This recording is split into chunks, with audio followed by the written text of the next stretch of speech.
عليك ونعوذ بالله من شرور أنفسنا ومن سيئات أعمالنا من يهده الله فلا مضل له ومن يضلله فلا هادي له وأشهد أن لا إله إلا الله وحده لا شريك له وأشهد أن سيدنا وسندنا وشفيعنا ومولانا وحبيبنا محمدا عبده ورسوله صلى الله تعالى عليه وعلى آله وأصحابه وبارك وسلم تسليما كثيرا كثيرا. أما بعد فأعوذ بالله من الشيطان الرجيم. بسم الله الرحمن الرحيم. رب إني لما أنزلت إلي من خير فقير. آمنت بالله صدق الله مولانا العظيم وصدق رسوله النبي الكريم ونحن على ذلك لمن الشاهدين والشاكرين والحمد لله رب العالمين.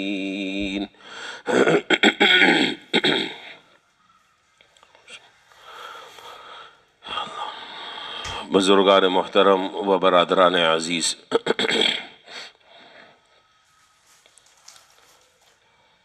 قرآن کریم میں اللہ تعالیٰ نے جن دعاؤں کا تذکرہ فرمایا ہے ان دعاؤں کی تشریح کا سلسلہ چل رہا ہے۔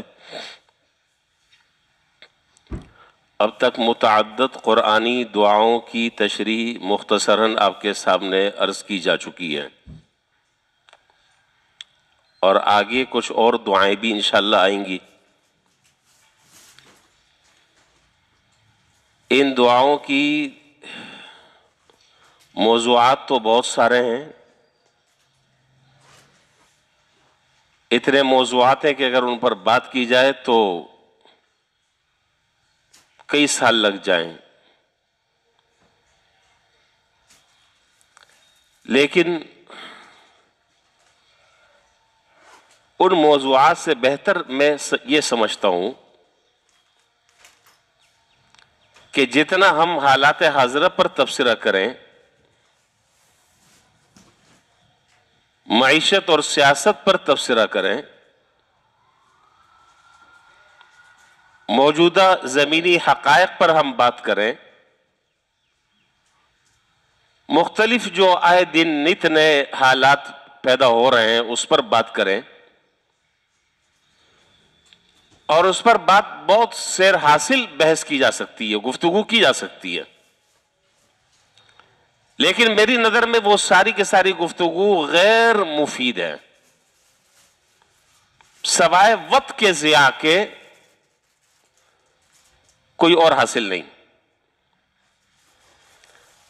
اس سے بہتر یہ کہ اتنا وقت جتنا وقت ہم ان چیزوں پہ لگا رہے ہیں، اگر اتنا وقت ہم دعاؤں میں لگا دیں، اللہ تعالیٰ سے مانگنے میں لگا دیں، اللہ تعالیٰ کے سامنے گڑانے میں اپنا وقت لگا لیں، وہ میرا خیال انشاءاللہ زیادہ مفید رہے گا۔ آپ نے دیکھا ہوگا یہاں پر کوئی سیاسی باتیں، ادھر ادھر کی قصے کہانیاں، اناپ شناپ، یہاں یہ چیزیں نہیں ہوتی۔ بنیادی اور جو بیسک چیزیں ہیں وہ ہماری عملی زندگی میں آ جائیں تو اس سے دنیا بھی بنے گی اور آخرت بھی انشاءاللہ بنے گی۔ تو قرآنی جو دعاؤں کا جو میرے سلسلہ شروع کر رکھا ہے، اس کا بنیادی مقصد کئی دفعہ میں ذکر کر چکا ہوں اور ہر دفعہ میں یاد دہانی کراتا ہوں۔ اس کا بنیادی مقصد یہ ہے کہ ہم اپنی ہر حاجت، چاہے وہ چھوٹی ہو چاہے وہ بڑی ہو، چاہے وہ دنیا کی ہو چاہے وہ آخرت کی ہو، ہم اللہ تعالیٰ سے مانگنے والے بن جائیں۔ بنیادی اصل مقصد یہ ہے ساری باتوں کا خلاصہ۔ چاہے وہ دنیا کی حاجت کیوں نہ ہو، دنیا کی ضرورت کیوں نہ ہو، وہ ہم اللہ تعالیٰ سے مانگے، اور یاد رکھیں کہ اللہ تعالیٰ سے جب آدمی دعا کرتا ہے، چاہے وہ دعا دین کی کر رہا ہے، وہ دنیا کی کر رہا ہے، دونوں اعتبار سے اور دونوں جہانوں کے اعتبار سے وہ انسان کے لیے مفید ہے. دنیاوی اعتبار سے تو فائدہ ہے ہی انشاءاللہ، اور آخرت کے اعتبار سے بھی فائدہ ہے. اللہ تعالیٰ ان دعاؤں کے مانگنے پر اللہ تعالیٰ اجر اور ثواب تو عطا فرما دیتے ہیں. اللہ تعالیٰ نیکی تو نامہ اعمال میں فرشتوں سے کہتے ہیں کہ لکھ لو، کم سے کم مانگا تو اس نے مجھ سے، اس نے میری طرف رجوع تو کیا، اپنی تضرع اور عاجزی اور بے قراری اور بے سکونی کا میرے سامنے اظہار تو کیا، اس نے اپنا مجھے ملجا اور مأویٰ تو سمجھا. اس پر بھی نیکی لکھ لو، اس پر بھی اجر لکھو. پتہ نہیں کب سے ہم کون کون سی دعائیں مانگ رہے ہیں. بس اللہ تعالیٰ ہمیں صحیح طرح دعا مانگنے والا بنا دے، دعا پڑھنے والا نہیں، دعا پڑھنے والا نہیں، ریکٹیفیکیشن نہیں، دعا مانگنے والا. جیسے فقیر جو ہے وہ کسی بادشاہ سے اور امیر آدمی سے جیسے بھیک مانگتا ہے، پیچھے پڑتا ہے، ہاتھ دھو کے جونک کی طرح پیچھے پڑ جاتا ہے. اللہ تعالیٰ ہمیں اپنی ذات سے ایسے ہی مانگنے والا بنا دے. تو انشاءاللہ یہ مانگنا جو ہے آپ اس کو معمولی نہ سمجھیں. یہ مانگنا اللہ تعالیٰ سے یہ بہت بڑا عمل ہے، بہت بڑا عمل ہے. اور میں نے پہلے بھی کئی دفعہ میں نے یہ بات ذکر کی کہ اگر کسی بندے کو اللہ تعالیٰ سے مانگنے کی توفیق مل جائے تو سمجھ لیں کہ اس کو سب کچھ مل گیا. جس کو مانگنے کی توفیق مل گئی سب کچھ مل گیا. جو بہتر ہوگا اللہ تعالیٰ دے دیں گے، جو بہتر نہیں ہوگا آخرت میں ذخیرہ کر دیں گے. لیکن مانگنے کا اجر اور ثواب وہ ضائع نہیں ہے، وہ محفوظ ہے. ثواب کہیں نہیں گیا، اجر کہیں نہیں گیا. تو اللہ تعالیٰ ہمیں اپنی ہر چھوٹی بڑی موجودہ آئندہ حاجتوں کو، ضرورتوں کو اللہ تعالیٰ ہمیں اپنی ذات سے مانگنے کی توفیق عطا فرما دے. اور اللہ تعالیٰ کے سامنے ہم منگتے بن جائیں، منگتے منگتے.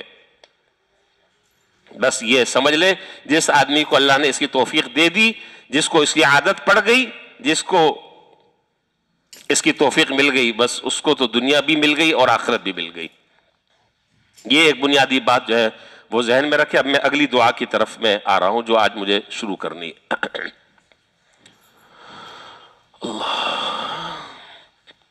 پچھلے 2 جمعے میں نے حضرت موسیٰ علیہ السلام کی اس دعا کا ذکر کیا تھا اور اس دعا کی تشریح کی تھی جو دعا حضرت موسیٰ علیہ السلام نے مانگی تھی اور جو سورہ طٰہٰ 16ویں پارے میں اللہ تعالیٰ نے جس کا تذکرہ فرمایا. آپ کو وہ دعا یاد ہوگی. کون سی تھی؟ بس یہ ہے مسئلہ. ٹک ٹک دیدم دم نہ کشیدم. ہمیں پچھلے ہفتے کی بات یاد نہیں ہے. وہ دعا پورے ہفتے ہم کیا مانگتے رہے، یہ ہے مسئلہ. میں اسی لیے میں کہتا ہوں کہ بھائی جو بات سنے اس کو اسی وقت سے عمل میں لے آئیں تو پھر بات بھولیں گے نہیں. بس یہ سننا جی بڑی زبردست باتیں کی ہیں، کان کی لذت ہے، اصل مسئلہ یہ نہیں ہے. اصل مسئلہ ہے عملی طور پر ہم اس کو شروع کر دیں. اصل مقصد تو عمل ہے، اور جب شروع کر دیں گے عملی زندگی میں جب چیز آ جائے گی تو پھر یاد بات کرنے کی کیا ضرورت ہے، وہ تو ایک زندگی کا حصہ بن گئی. خیر یاد تو آپ کو ہوگی، میں تو نیک گمان رکھتا ہوں آپ کے بارے میں، لیکن آپ شرمی میں نہیں بتا رہے ہوں گے. چلے میں بتا دیتا ہوں.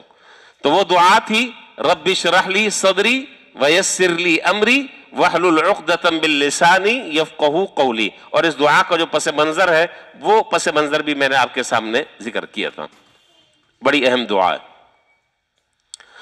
اور آج اتفاق سے جس دعا کا میں ذکر کرنے جا رہا ہوں وہ دعا بھی حضرت موسیٰ علیہ السلام کی ہے، اور وہ دعا ہے 20ویں پارے کی. دعا وہ ہے جو ابھی میں نے خطبے میں پڑھی.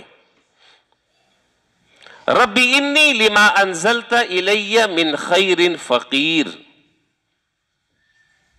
ربی انی لما انزلت الی من خیر فقیر۔ ترجمہ سمجھ لیں، اے میرے رب، جو کچھ بھی آپ مجھے عطا فرمائیں گے یا جو کچھ بھی آپ مجھے دیں گے میں اس کا حاجت مند و ضرورت مند ہوں۔ جو چیز آپ میری طرف آگے بڑھائیں گے، جو مجھے آپ کی طرف سے ملے گا، میں اس کا محتاج ہوں، میں مستغنی نہیں ہوں، میں محتاج ہوں، جو چیز بھی۔ اور اس دعا کے اندر حقیقت یہ ہے، اس دعا کے اندر عبدیت کی انتہا ہے،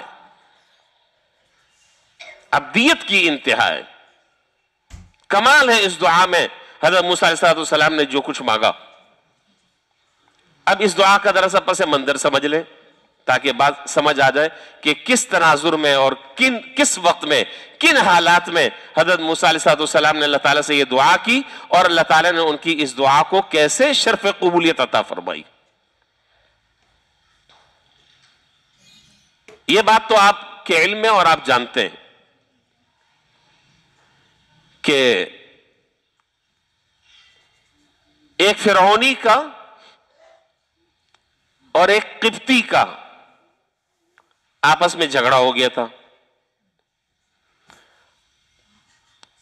بنی اسرائیل کا ایک آدمی تھا، تو بنی اسرائیل کا جو آدمی تھا، حضرت موسیٰ علیہ السلام جب وہاں سے گزرے تو اس نے اپنی مدد کے لیے حضرت موسیٰ علیہ السلام کو پکارا۔ حضرت موسیٰ علیہ السلام پہنچ گئے تو ایک جو ظلم کر رہا تھا اس کو، دوسرے کو، مظلوم کو چھڑانے کے لیے ایک مکہ مارا۔ بہت قوی تھے، بڑے مضبوط تھے، تو ایک مکہ مارا، وہ بیچارہ اسی ایک مکے میں ڈھیر ہو گیا، تو ختم ہو گیا۔ اب یہ جو قتل ہوا، یہ قتل جو ہے یہ نہ قتل عمد ہے اور نہ اس کو عرف میں قتل کہا جاتا ہے۔ ظاہر ہے کہ ایک مکے میں کوئی بھی آدمی نہیں مرتا، چاہے آدمی کتنا طاقتور کیوں نہ ہو، لیکن اس کی موت ایسے لکھی بھی تھی، بس واقع ہو گئی۔ اب حضرت موسیٰ علیہ السلام سے یہ ہو تو گیا تھا، اللہ تعالیٰ سے توبہ بھی اس کی، استغفار بھی کیا کہ یہ کیا ہو گیا۔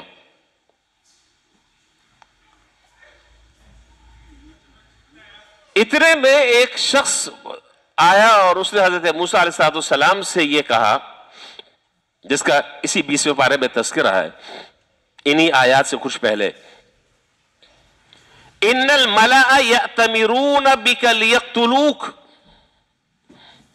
فاخرج انی لک من الناصحین۔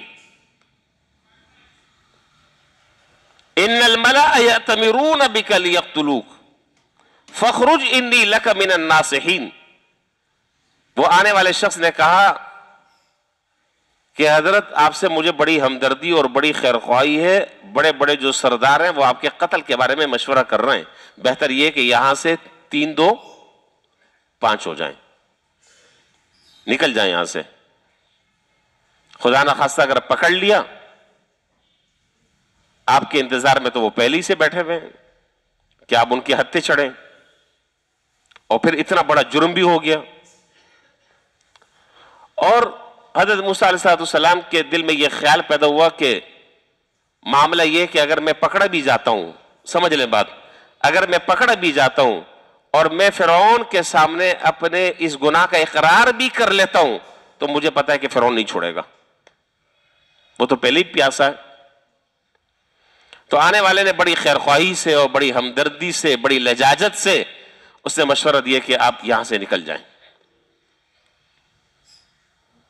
موسیٰ علیہ السلام کے بعد سمجھ میں آ گئی کہ یہ آدمی واقعی میرا خیرخواہ اور ہمدرد ہے۔ تو آگے قرآن نے کیا کہا ہے، یہ سب 20ویں پارے کی آیتیں میں پڑھ رہا ہوں آپ کے سامنے۔ موسیٰ علیہ السلام نے کہا، موسیٰ علیہ السلام کے بارے میں پھر آگے کیا آیا، فخرج منہا خائفا یترقب قال رب نجنی من القوم الظالمین۔ اب حضرت موسیٰ علیہ السلام ڈرتے ہوئے نکلے کہاں سے نکلے؟ کس جگہ سے؟ کس جگہ سے؟ مصر سے ڈرتے ہوئے نکلے.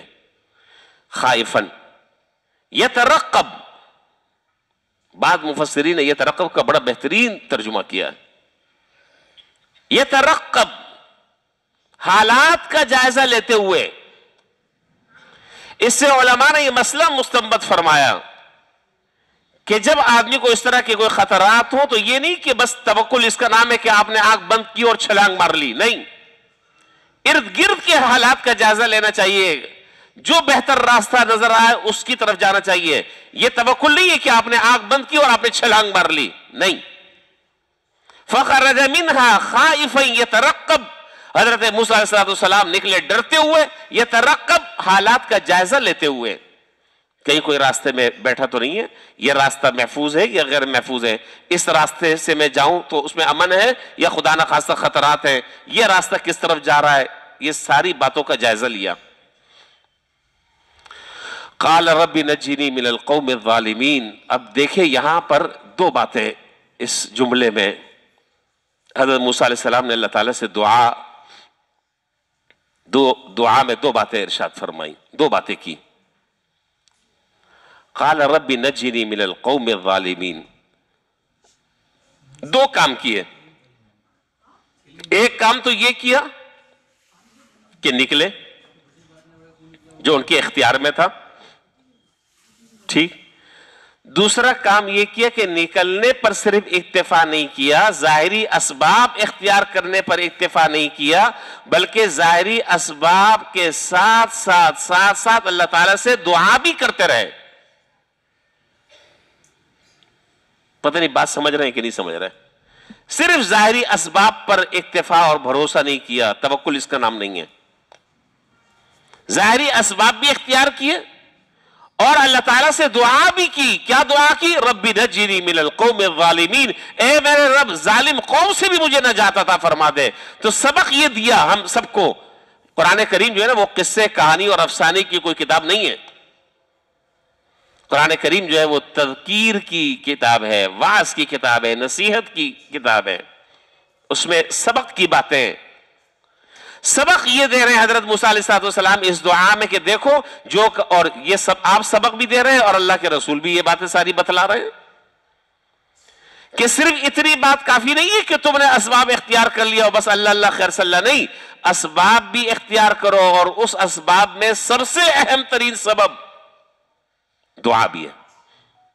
سب سے اہم ترین سبب جو ہے وہ دعا بھی ہے کہ اللہ تعالیٰ سے دعا بھی کرتے رہو. تو حضرت موسیٰ علیہ السلام نے دونوں کام کیے. نکلنا اختیار میں تھا، نکلے، اور دوسرا دعا کرنا اختیار میں تھا، اللہ تعالیٰ سے دعا بھی کرتے رہے کہ اللہ میرے حصے کا جتنا کام تھا وہ میں نے کر لیا، اب باقی کام جو ہے وہ آپ کا ہے. آپ مجھے نجات دیتے ہیں ظالم قوم سے، یہ نہیں دیتے وہ آپ کا مسئلہ ہے، لیکن میں نے اپنے طور پر جو کام میں کر سکتا ہوں اسباب کے درجے میں، اس میں میری طرف سے کوئی کوتاہی نہیں ہے. نکل گئے. وَلَمَّا تَوَجَّهَ تِلْقَاءَ مَدْيَنَ. اب صورتحال یہ ہے کہ یہ حضرت موسیٰ علیہ السلام کی جوانی کا زمانہ ہے، ابھی شادی بھی نہیں ہوئی ہے، ابھی شادی نہیں ہوئی اور ابھی نبوت بھی نہیں ملی. یہ بھی میں آپ کو بتا دوں. البتہ نبوت والے راستے پر گامزن اللہ تعالیٰ نے کر دیا ہے. باضابطہ جو ہے، باضابطہ نبوت ابھی نہیں ملی. تو اب مسئلہ یہ ہے کہ کہاں جائیں، تنہا ہیں، کس شہر کی طرف جائیں، کہاں جائیں. پہلے زمانے میں کوئی ہوٹل کا اس طرح کا نظام نہیں تھا کہ کہیں جا کر آدمی کرائے پہ کہیں ہوٹل میں جا کر ٹھہر جائے. نہ پیسہ، نہ کوئی سامان، نہ کوئی تعلق، نہ کوئی دوست احباب، نہ متعلقین. اکیلا آدمی کہاں جائے؟ دل میں یہ خیال پیدا ہوا کہ مجھے مدین جانا چاہیے. کہاں؟ مدین. اور مدین جو ہے وہ اردن میں ہے. تو مصر اور مدین کے درمیان اچھا خاصا فاصلہ ہے. مصر کہاں پر ہے، اردن کہاں پر ہے، لیکن اس زمانے میں لوگ سفر کیا کرتے تھے، آتے جاتے تھے. تو حضرت موسیٰ علیہ السلام جب وہ مدین پہنچ گئے، جب مدین پہنچے تو دیکھا کہ ایک جگہ پر لوگوں کا رش لگا ہوا ہے. اچھا, جب مدین پہنچے تو وہاں پر بھی اللہ تعالیٰ سے دعا کی. مدین پہنچے تو وہاں پر بھی دعا کی. کیا کہا؟ وَلَمَّا تَوَجَّهَ تِلْقَاءَ مَدْيَنَ قَالَ عَسَىٰ رَبِّي أَن يَهْدِيَنِي سَوَاءَ السَّبِيلِ. اے مولا میرے سامنے تو کوئی راستہ ہی نہیں ہے کہ میں کہاں جاؤں, میرے سامنے تو صرف اندھیرا ہی اندھیرا چھایا ہوا ہے, آپ مجھے کہیں راستہ دکھا دیں, میری کہیں آپ دستگیری فرما دیں, میری مدد فرما دیں, میں کسی منزل تک تو پہنچوں. ابھی تو نہ کوئی آدمی نہ کوئی آدم ذات, کچھ بھی نہیں ہے. کھانے کا مسئلہ ہے, رہنے کا مسئلہ ہے, دوسرے اور معاملات ہیں, روزگار کا مسئلہ ہے, بے شمار اس وقت مسائل ہے. مسئلہ ایک نہیں ہے, بے شمار مسائل ہیں. اب میں آپ سے بس یہ دعا کر رہا ہوں, عسیٰ ربی ان یہدینی سواء السبیل, مجھے سیدھے راستے کی طرف آپ میری رہنمائی کر دیں اور مجھے اس طرف آپ گامزن کر دیں. اپنے حصے کا کام کر رہے ہیں کہ نہیں کر رہے, یا ہاتھ پہ ہاتھ رکھ کر بیٹھے ہوئے ہیں؟ نہیں. سبق کیا دے رہے ہیں؟ میں بار بار یہ بات بتلا رہا ہوں اور آپ کے ذہن میں یہ بات بٹھانے کی کوشش کر رہا ہوں کہ توکل نام جو ہے وہ اسباب کو چھوڑنے کا نام نہیں ہے. اسباب کو چھوڑنے کا نام توکل نہیں ہے. توکل نام ہے اسباب کو اختیار کیا جائے, اور اسباب کو اختیار کرنے سے پہلے ہی اللہ تعالیٰ پر بھروسہ کیا جائے, اور اسباب بھی اختیار کیا جائے, پھر اللہ پر توکل بھی کیا جائے. موٹر سائیکل کھڑی کی آپ نے, آئے دن تماشا ہوتا رہتا ہے. موٹر سائیکل کھڑی, اب بعض لوگ ہوتے ہیں بیچارے صوفی قسم کے, خشک صوفی, تو بڑا توکل ہوتا ہے ماشاءاللہ, لیکن وہ توکل ایک جھٹکے میں نکل جاتا ہے. آئے موٹر سائیکل, کھچاڑا موٹر سائیکل کھڑی کر دی, تالا نہیں لگایا کہ بھائی میں تو بس نماز کے لیے جا رہا ہوں اللہ کے بھروسے پہ. یہ نہیں پتا کہ یہاں جو رہتے ہیں وہ سارے ننگے بھوکے رہتے ہیں, وہ ٹوٹی پھوٹی چیز بھی نہیں چھوڑتے, وہ کباڑیوں کو دے دیں گے, کچھ پیسے مل جائیں گے. اب جب واپس آئے تو ہاتھ ملتے رہ گئے, وہ جو تھی کچاڑا وہ بھی نہیں. توکل یہ نہیں ہے. توکل یہ ہے کہ ہینڈل میں بھی تالا لگائیں. سن لیں میری بات, کام آئے گی. جو حالات چل رہے ہیں, سن رہے ہیں کہ نہیں؟ ہاں نہیں جی کہتے ہیں, ہاں نہیں ہوتا. تو ہینڈل میں بھی تالا لگائیں, اور پیچھے ٹائر میں بھی وہ والا تالا لگائیں. اس کے بعد آیت الکرسی پڑھ کر دم بھی کریں, اور پھر کہ اللہ میں نے آپ کے بھروسے پر اب چھوڑ دیا, اب آپ حفاظت فرمائیں. یہ ہے. الگ سے وہ کیا کہتے ہیں اس کو, ہینڈل میں وہ جو لاک بناتے ہیں نا, پتہ نہیں کون سا, خیر بہرحال بڑے سے بڑے پڑے ہوئے ہیں. تو سارے اسباب, یعنی جو کام سارے میرے کرنے کے وہ سارے کے سارے کام میں کر لوں, اور وہ سارے کے سارے کام کرنے کے بعد اب میں یہ کہوں کیا, یا اللہ آپ پر بھروسہ ہے, یا اللہ میں اب آپ کے بھروسے پر چھوڑتا ہوں. اسی لیے جناب نبی کریم صلی اللہ علیہ وسلم نے ایک موقع پر یہ بات ارشاد فرمائی کہ توکل یہ نہیں ہے کہ تم اونٹنی کو چھوڑ دو, بلکہ توکل کیا ہے کہ پہلے اس اونٹنی کو رسے سے باندھو, اور باندھنے کے بعد پھر کہو کہ توکلت علی اللہ, میں نے اللہ پر بھروسہ کیا ہے. یہ تعلیم ہے شریعت کی, یہ قرآن اور حدیث کی تعلیم ہے. تو خیر, تو حضرت موسیٰ علیہ السلام کے اختیار میں جتنے کام تھے وہ میں سارے کاموں کو میں بتلا رہا ہوں, سارے کے سارے کام کرتے جا رہے ہیں جو اپنے بس میں ہیں. کسی کام میں کوئی کوتاہی نہیں ہے. دعا بھی کر رہے ہیں, نکل بھی رہے ہیں, محنت بھی کر رہے ہیں, اللہ تعالیٰ سے تعلق بھی جوڑا ہوا ہے, مانگ بھی رہے ہیں. اب دیکھیں اللہ تعالیٰ آگے کیسے راستہ کھولتے ہیں. اپنی محنت پر آدمی اعتماد نہ کرے, ہم تو کمزور ہیں. ہوگا وہ جو اللہ تعالیٰ چاہیں گے وہ ہوگا. میرے چاہنے سے اگر ہوتا تو حضرت بہت کچھ ہو چکا ہوتا. آپ کے چاہنے سے اگر کچھ ہوتا دنیا میں انقلاب برپا ہو جاتا. ما شاء اللہ کانا وما لم یشاء لم یکن, جو اللہ نے چاہا وہ ہوا, اور جو اللہ نے نہیں چاہا نہیں ہوا. تو کیا کہا, ولما توجہ تلقاء مدین قال عسى ربی ان یہدینی سواء السبیل. دعا بھی کر لی کہ اللہ اب مجھے تو راستہ ہی سمجھ میں نہیں آ رہا ہے, نہ کوئی آدمی ہے، نہ کوئی آدم ذات ہے، نہ کھانے کا انتظام، نہ پینے کا، نہ رہنے کا، نہ سہنے کا. آپ میری دستگیری فرما دیں، آپ میری مدد فرما دیں، آپ کے علاوہ میرا کوئی نہیں ہے. وَلَمَّا وَرَدَ مَاءَ مَدْيَنَ، مدین پہنچ گئے. وَجَدَ عَلَيْهِ أُمَّةً مِّنَ النَّاسِ يَسْقُونَ، تو ایک جگہ دیکھا کہ بہت زیادہ بھیڑ لگی ہوئی ہے، رش لگا ہوا ہے. پوچھا لوگوں سے بھئی یہ رش کیسا ہے، کیا قصہ ہے؟ میں نے جو ابھی دعا بتائی ہے اس دعا کا میں پس منظر پورا بتلا رہا ہوں آپ کو، تاکہ اس کا خاکہ ذہن میں آپ کے رہے. کن حالات میں اور کس تناظر میں حضرت موسیٰ علیہ السلام نے یہ اللہ تعالیٰ سے دعا مانگی؟ رش لگا ہے، پوچھا ہے کیا ماجرا ہے، کیا مسئلہ ہے؟ تو پتہ چلا کہ جی یہاں پر ایک کنواں ہے اور اس کنویں سے لوگ اپنے اپنے مویشیوں کو پانی پلاتے ہیں. ہر آدمی اپنی باری کا انتظار کر رہا ہے. البتہ اس میں دو لڑکیاں ہیں باپردہ جو پیچھے کھڑی ہوئی ہیں اور وہ آگے بڑھ ہی نہیں رہی ہیں. حضرت موسیٰ علیہ السلام نے جب یہ دیکھا تو ان لڑکیوں سے کہا کہ قال ما خطبکما، قال ما خطبکما، تمہارا کیا قصہ ہے؟ قالتا لا نسقی حتی یصدر الرعاء وابونا شیخ کبیر. لڑکیوں نے اپنا مدعا بیان کیا، اور مدعا یہ بیان کیا کہ جی مسئلہ وہ نہ موسیٰ علیہ السلام کو پہچانتی تھی اور نہ موسیٰ علیہ السلام ان لڑکیوں کو پہچانتے تھے کہ یہ کون تھی. یہ دو جو لڑکیاں تھیں یہ حضرت شعیب علیہ السلام کی دو بیٹیاں تھیں، لیکن نہیں پہچانتے کون ہے موسیٰ، یہ کون ہے شعیب. کوئی الیک سلیک نہیں ہے، کوئی جان پہچان نہیں ہے. انہوں نے کہا کہ جی مسئلہ یہ ہے کہ ہم اپنے جانوروں کو پانی پلانے کے لیے ہم اپنے جانوروں کو بکریوں کو چراتے ہیں اور ہم پانی پلانے کے لیے یہاں پر آئے، لیکن یہاں پر تو مردوں کی ایک بھیڑ بھاڑ لگی ہوئی ہے، مردوں کا ایک رش لگا ہوا ہے، اور جب تک کہ یہ مرد ختم نہیں ہوں گے ہم آگے اپنی جانوروں کو پانی نہیں پلا سکتے، ہم اپنے جانوروں کو پانی نہیں پلا سکتے. دیکھیے میں نے عرض کیا کہ یہ قرآن ہے، یہ کوئی افسانے کی کتاب نہیں ہے، یہ بڑی عجیب و غریب ہدایت کی کتاب ہے، نصیحت کی کتاب ہے، سبق حاصل کرنے کی باتیں.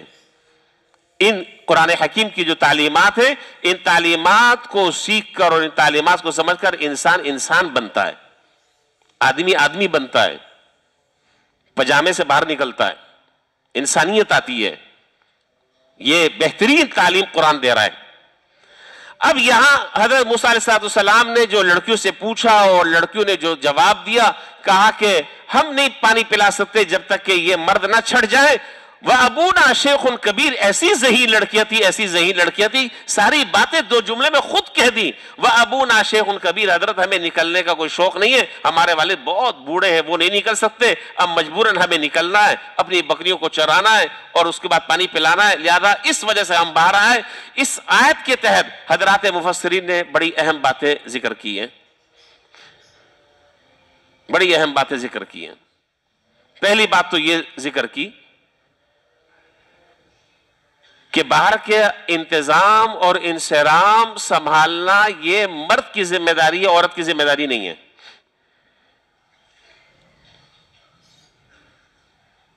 باہر کے جو میٹر ہیں یہ عورت سے متعلق نہیں ہے، یہ مرد سے متعلق ہے. اس لیے باہر کسی عورت کا نکلنا جاب کے لیے، ملازمت کے لیے، روزگار کے لیے، اب اس کی دو صورتیں ہیں. میں ساری باتیں واضح طور پر کھل کر بتا رہا ہوں تاکہ شاید سمجھ آ جائے بات. دو صورتیں، ایک صورت تو یہ کہ کوئی عورت گھر سے باہر نکلتی ہے کسی مجبوری کی وجہ سے، اور مجبوری بھی وہ مجبوری ہے جس کو شرعاً مجبوری، جس کو شریعت مجبوری کہہ رہی ہے. یہ میں جملہ کیوں کہہ رہا ہوں کہ جس کو شریعت مجبوری کہہ رہی ہے؟ اس لیے کہہ رہا ہوں کہ یہاں ہم میں سے ہر آدمی نے اپنی اس مجبوری کو شرعی مجبوری سمجھا ہوا ہے، شرعی مجبوری وہ کہہ رہا ہے، اس کے مطابق چل رہا ہے. لیکن اگر شریعت کی روح سے اگر دیکھا جائے، شریعت کی روشنی سے دیکھا جائے تو وہ مجبوری نہیں ہے. مثلا شوہر ہے وہ بھی کماتا ہے اور الحمدللہ گزر بسر ہو رہا ہے. سن رہے میری طرف توجہ ہے؟ گزر بسر ہو رہا ہے. بھائی اب یہ ذمہ داری اس کی ہے. اب عورت جو ہے وہ بھی باہر نکل رہی ہے، ایسی نکل رہی ہے کہ بھائی مہنگائی بہت ہو گئی ہے، 35 روپے پیٹرول پر بڑھ گئے، آگے کی خبریں بڑی گردش کر رہی ہیں، چلو میں بھی جاب پہ نکلتی ہوں. تو میاں اور بیوی جب دونوں کمائیں گے تو زندگی بڑی آسان ہو جائے گی. اجازت نہیں ہے، اجازت نہیں ہے. شریعت اس کو پسند نہیں کرتی، اس طرز عمل کو. شریعت کا اصول کیا ہے؟ وَقَرَّ فِي بُيُوتِكُنْ، عورتوں سے خطاب ہے. وَقَرَّ فِي بُيُوتِكُنْ، اپنے گھروں کو قرار پکڑ لو، اپنے گھروں میں قرار پکڑ لو، گھروں میں بیٹھی رہو. تمہاری عزت گھر میں بیٹھنے میں، تمہاری عفت گھر میں بیٹھنے میں، تمہاری عصمت گھر میں بیٹھنے میں، تمہارا تحفظ گھر کی چار دیواری میں. وہ مرد کا مسئلہ ہے. تو ایک صورت تو یہ ہے کہ گھر میں کمانے والا بھی موجود ہے، لیکن کسی کو شوق ہے کہ بھائی میں بھی باہر نکلوں، دنیا کو میں دیکھوں، پیسے زیادہ آئیں گے، ضرورت اور احسن طریقے سے پوری ہوگی وغیرہ وغیرہ، جائز نہیں ہے. اور دوسری صورت کیا ہے؟ دوسری صورت یہ ہے کہ گھر میں کوئی مرد ہے ہی نہیں کمانے والا، کوئی ذرائع آمدنی نہیں ہے، کوئی روزگار کے ذرائع نہیں ہے. شریعت کہتی ہے کہ اب اس صورت میں اگر عورت گھر سے نکلتی تو اس کے لیے نکلنا جائز ہے، لیکن شرعی تقاضوں پر عمل کرتے ہوئے. شرعی تقاضوں پر عمل کرتے ہوئے یہ ایک مستقل ایک باب ہے. مستقل شریعت کے سلسلے میں واضح ہدایات ہیں، واضح احکامات ہیں کہ کیا کیا شرائط ہیں، کن کن شرائط کے ساتھ عورت باہر ملازمت کر سکتی ہے یا نہیں کر سکتی. ایسے نہیں ہے کہ بس منہ اٹھایا اور ٹھیک ہے بھائی، ایسے نہیں ہے. سب سے پہلے تمہارا تحفظ ہو، حجاب کے ساتھ نکلو، شریعت کے جو تقاضے ہیں ان تقاضوں کے ساتھ نکلو، شرم اور حیا کا لحاظ اور خیال رکھو، مخلوط معاملات نہ ہو وغیرہ وغیرہ. میں ان شرائط کو میں بھی بیان نہیں کر رہا، نہ میرا وہ موضوع ہے. تو یہاں پر ہدایت حضرت موسیٰ علیہ السلام کے واقعے سے کیا ملی کہ ان عورتوں نے سب باتیں خود بتا دی. حضرت شعیب علیہ السلام کی بیٹیوں نے کیا بتا دیا کہ جی ہمیں، یعنی الفاظ میں تو وہ بات ذکر نہیں کی لیکن اس کا پورا پس منظر بیان کر دیا کہ جی ہمارے والد جو ہے، یہ جو جملہ ہے اس جملے نے ساری ڈیٹیل ان کی واضح طور پر بتا دی. وَأَبُونَا شَيْخٌ کبیر، ہمارے والد جو ہے وہ بہت بوڑھے ہیں، اور ظاہر ہے کہ جب بوڑھے ہیں تو باہر نہیں آ سکتے. جب باہر نہیں آ سکتے تو ہمارے جو روزگار کے معاملات ہیں، بکریاں چرانا وغیرہ وغیرہ، وہ کام بھی نہیں ہو سکتا. لہذا اس مجبوری کے تحت جو ہے وہ ہم آئیں. فَسَقَى لَهُمَا ثُمَّ تَوَلَّى إِلَى الظِّلِّ. اب وہ دعا آ گئی جو میں نے بھی خطبے میں پڑھی تھی، ابھی آگے بات میری چل رہی ہے، یہاں تک میں پہنچ گیا ہوں. فَسَقَى لَهُمَا، حضرت موسیٰ علیہ السلام نے جو ہے وہ ان کی بکریوں کو پانی پلایا. ثم تولى الى الظل، اور پھر اس کے بعد حضرت موسیٰ علیہ السلام جو ہے وہ ایک سائے کی جگہ پر بیٹھ گئے. کہاں بیٹھ گئے؟ ظاہر ہے وہاں کسی سے الیک سلیک نہیں ہے، کسی سے جان پہچان نہیں ہے، کسی سے واقفیت نہیں ہے، نئی جگہ ہے، نئے لوگ ہیں، پتہ ہی نہیں چل رہا کیا کرنا ہے کیا نہیں کرنا، آگے 10,000 مسائل ہیں. سائے میں بیٹھ گئے اور وہاں سائے میں بیٹھ کر اللہ تعالیٰ سے وہ دعا کی جس دعا کی میں تشریح میں نے آج شروع کی ہے. سائے میں بیٹھ گئے. فقال ربی انی لما انزلت الی من خیر فقیر، اور وہاں بیٹھ کر اللہ تعالیٰ سے یہ دعا کی کہ یا اللہ آپ جو چیز بھی میری طرف بھیجیں گے اور جو آپ میری طرف رہنمائی کریں گے میں اس کا محتاج ہوں، مجھے اس کی حاجت ہے، مجھے اس کی ضرورت ہے. میں آپ کے سامنے مستغنی بن کر نہیں رہنا چاہتا. کتابوں میں لکھا ہے، وقت بھی ہو رہا ہے، بس 1-2 منٹ لے لیتا ہوں. کہتے ہیں کہ کتابوں میں لکھا ہے، تفسیری کتابوں میں، کہ حضرت ایوب علیہ السلام جو ہے وہ بیماری کے بعد نہا رہے تھے. بیماری کے بعد نہا رہے تھے, صحت یابی کا غسل فرما رہے تھے, تو آسمان سے سونے کی تتلیاں بارش کی طرح نیچے ٹپ ٹپ گرنے لگیں. حضرت ایوب علیہ السلام نے نہانا وہانا تو سارا چھوڑ چھاڑا اور تتلیاں جو ہے وہ جمع کرنا شروع کر دیا.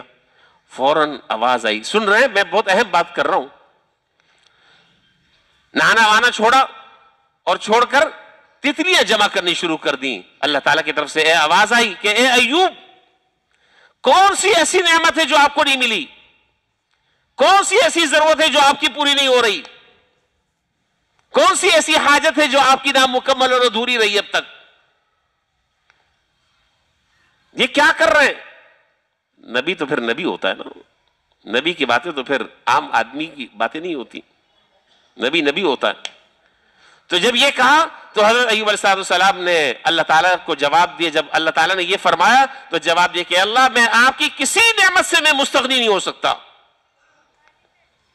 مجھے ضرورت ہے یہ نہیں ہے, لیکن جب آپ اتار رہے ہیں, جب آپ بھیج رہے ہیں, تو میں ایک محتاج بن کر, ایک ضرورت مند بن کر, ایک فقیر بن کر, ایک حاجت مند بن کر میں اس کو سمیٹنا اپنا فرض سمجھتا ہوں. یہ کیسے ہو سکتا ہے کہ میرا رب مجھ پر نعمتوں کی بارش برسائے, نعمتوں کی عنایات کرے, اور میں ہاتھ پہ ہاتھ رکھ کر بیٹھا رہوں کہ مجھے تو ضرورت نہیں ہے. یہ ادا اللہ تعالیٰ کو پسند نہیں ہے. اللہ تعالیٰ کو پسند کیا ہے کہ بندہ جو ہے وہ بندہ بن کر رہے,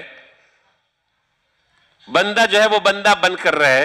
اللہ تعالیٰ کی طرف سے جو چیز بھی ملے ضرورت مند سمجھ کر, حاجت مند سمجھ کر اس کی طرف احتیاط ظاہر کرے, یا اللہ میں تو اس کا بہت. اور مجھے ایک اور بات بھی یاد آ گئی, یہ بڑوں نے اور بزرگوں نے کتابوں میں لکھا, ہم نے اپنے اساتذہ سے اور بڑوں سے سنا, اس سے سامنے والے کا دل بڑا ہوتا ہے جب اس کی نعمت کی قدردانی کی جائے. جی, جب اس کی نعمت کی قدردانی کی جائے تو سامنے والے کا حوصلہ بہت بڑھتا ہے. بزرگوں نے اچھا چلے چھوڑے, ٹائم بھی ہو گیا, پھر یہ بات مکمل کر لوں, پکی بات ہے, پھر گھڑی نہیں دیکھنا اوپر. اچھا جی, تو بزرگوں نے لکھا ہے کہ کوئی آدمی کسی کو اگر کوئی ہدیہ دیتا ہے, مثال کے طور پر میں یہ قلم جو ہے, کیا نام ہے یہ بزرگ کا, ضیاء صاحب کو میں یہ قلم دیتا ہوں, بھائی یہ آپ کے لیے, میں دوں گا نہیں, ہاں میں کنجوس اس معاملے میں آپ کو بتا دوں. اچھا بالفرض اگر میں یہ قلم ان کو میں دیتا ہوں کہ بھائی یہ آپ کے لیے ہدیہ ہے, اچھا جی ٹھیک ہے جزاک اللہ, جیب میں رکھ لیا. ایک صورت تو یہ ہے. اور دوسری صورت کیا ہے کہ میں یہ قلم دیتا ہوں, اور قلم حالانکہ یہ معمولی سا قلم ہے, 20-25-50 روپے کا ہوگا, کتنے کا ہے. اب میں یہ قلم دیتا ہوں, اور قلم دینے کے اس ہدیے کے جواب میں یہ کہتے ہیں کہ آپ کا بہت شکریہ, مجھے تو قلم بہت پسند بھی ہے اور مجھے اس کی بڑی ضرورت بھی تھی, اور میں تو بڑا منتظر تھا کہ مجھے اس طرح کی کوئی چیز مل جائے. اب آپ بتائیں کہ دینے والے کا دل کتنا بڑا ہوگا, نہیں سمجھ رہے, دینے والے کا دل کتنا بڑا ہوگا جب اس کے ہدیے کی سامنے والا قدر کرے گا. اسی لیے بزرگوں نے لکھا ہے کہ جب کوئی آدمی تمہیں ہدیہ دے تو منہ بنا کر بادل ناخواستہ, اچھا ٹھیک ہے ٹھیک ہے لے لے بھائی, اس احسان کی کیا ضرورت ہے, واپس کر دو. اچھا واپس بھی نہیں کرنا ہے, ہاں واپس بھی نہیں کرنا ہے, پتہ اگلا لے نہ لے, واپس بھی نہیں کرنا ہے, لیکن اس کی قدردانی بھی نہیں کرنی ہے, بلکہ بددلی کے ساتھ. اور وہی اگر, اب یہ قلم ہے نا, لیکن اگر یہی جو ہے وہ 50,000 کی گڈی اگر میں دوں تو اس وقت چہرے پر کیسی مسکراہٹ ہوگی کہ 32 جو ہے وہ باہر آ جائے گی, نظر آ جائے گی. اور یہ معمولی سی چیز ہے, اچھا ٹھیک ہے آپ نے دے دیا تو اللہ تعالیٰ آپ کو جزائے خیر عطا فرمائے. بس یہ جزائے خیر بھی یہ مولویوں سے سیکھا ہے تو وہ جملہ کہہ دیا. تو اس لیے جب آدمی جو ہے وہ اللہ تعالیٰ کی نعمت کی قدر کرتا ہے, چاہے وہ, اور اللہ تعالیٰ کی جو نعمت ہوتی ہے وہ تو ہر نعمت ہے, چاہے وہ چھوٹی ہو یا بڑی ہو, تو آپ اندازہ لگائیں کہ وہ جو مالک ہے, جو دینے والا ہے, اس کا دل کتنا خوش ہوتا ہے.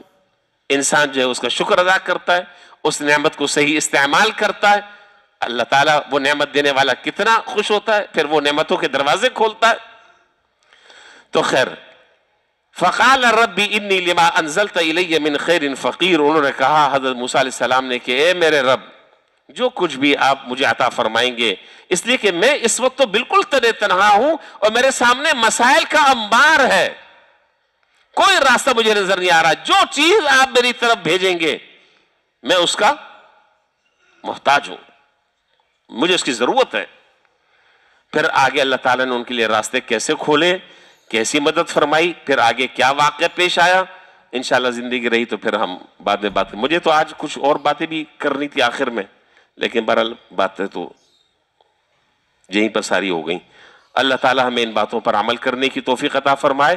اور اس وقت جو حالات چل رہے ہیں، اب جو بات تھی ضروری، جو ذہن میں بات تھی کہ یہ کرنی ہے، بھائی مایوس ہونے کی ضرورت نہیں ہے۔ دیکھو جو ہوگا وہ اللہ کی طرف سے فیصلے ہیں، وہ تقدیر کے فیصلے ہیں، اس پر ہمارا ایمان ہے۔ پریشان ہونے کی، مایوس ہونے کی ضرورت نہیں ہے۔ مسئلہ صرف اس وقت اتنا ہے کہ میں کہاں کہاں غلط ہوں، میں کہاں کہاں گڑبڑ کر رہا ہوں، میں کہاں کہاں گناہ کر رہا ہوں، میں کہاں کہاں اللہ کے احکامات کو توڑ رہا ہوں، میں کہاں کہاں مخلوق کو دھوکہ دے رہا ہوں۔ آپ سمجھ رہے ہیں میں کیا کہنا چاہ رہا ہوں؟ اب میں وہ کام تو میں چھوڑوں نہیں جو میرے کرنے کا کام ہے، اور وہ سارا ملبہ میں ڈال دوں کس پر؟ حکمرانوں پر ڈال دوں، فلانے پر ڈال دوں، اس پر ڈال دوں۔ ملاوٹ میں نہیں چھوڑ رہا، دو نمبری میں نہیں چھوڑ رہا جی، اور ناجائز منافع خوری میں نہیں چھوڑ رہا، گراں فروشی میں نہیں چھوڑ رہا، ذخیرہ اندوزی میں نہیں چھوڑ رہا۔ سارے کام جو اللہ کی رحمت کو روکنے والے، وہ سارے کام میں کر رہا ہوں، اور گالیاں میں دے رہا ہوں اس کو، گالیاں میں دے رہا ہوں اس کو۔ تو اس لیے بہتر یہ ہے کہ بھائی اپنے حالات کو درست کر لے، اور جہاں جو آدمی کمزور ہے اپنی غلطی کی اصلاح کر لے، صحیح ٹریک پر آ جائے، اللہ کا حق اور بندوں کے حق میں ڈنڈی نہ مارے۔ اللہ نے چاہا انشاءاللہ یہ حالات بدلیں گے اور بہتری آئے گی، لیکن اس بہتری کے لیے پہلے اپنے حالات کو بدلنا ہوگا۔ اب یہ تو میں نے ہیڈنگ آپ کو بتا دی ہے، یہ ہیڈنگ ہے جیو نیوز کی، اس کے بعد ڈیٹیل انشاءاللہ زندگی رہی اگلے جمعے۔ اللہ تعالیٰ ہمیں ان باتوں کو سمجھنے کی اور عمل کی توفیق عطا فرمائے۔ وآخر دعوانا الحمدللہ رب العالمین۔